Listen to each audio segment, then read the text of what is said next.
Good afternoon, everyone.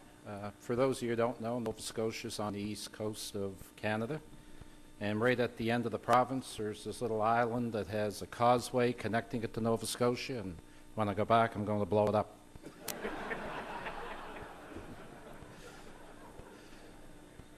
I've had the pleasure of, I think I'm supposed to work with Chief McLeod, but where he was the president of CACP for 2 years and I'm vice president from Atlantic Canada, it's more like working for Chief Edgar McLeod.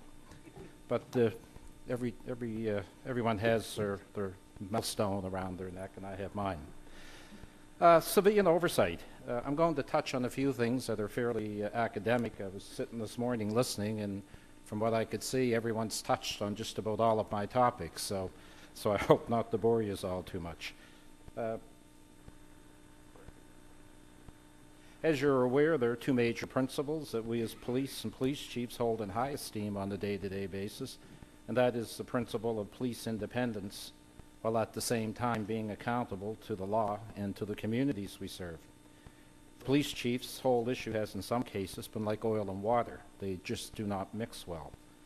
What has resulted in law within Nova Scotia are police advisory boards and police boards. Oversight in Nova Scotia comes from a number of levels, such as municipal council, the police board itself, the chief of police, the minister of justice, and his legislative public complaints commissioner. So what does that all mean? Well, municipal council in Canada, and particularly in Nova Scotia, I guess, has two legislative roles. First and foremost, they appoint the chief of police.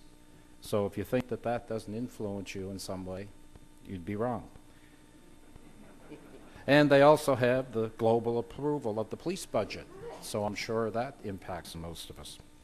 Then we have the police boards, which have come out of legislation in Nova Scotia, and that provides civilian governance on behalf of council. There's that word again, in relation to the enforcement of law, the maintenance of law and order, and the prevention of crime. They also participate in the forming of the administrative direction, organization, and policies required to maintain an active, effective, and efficient police department, but have no authority over complaints, discipline, or personal conduct, except in respect to the chief of police.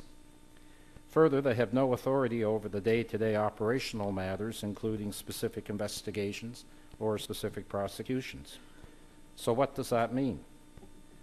Well, it means that the chief of police is independent of the board and council when it comes to the day-to-day enforcement of the law, as well as discipline matters within the police service. The Nova Scotia complaints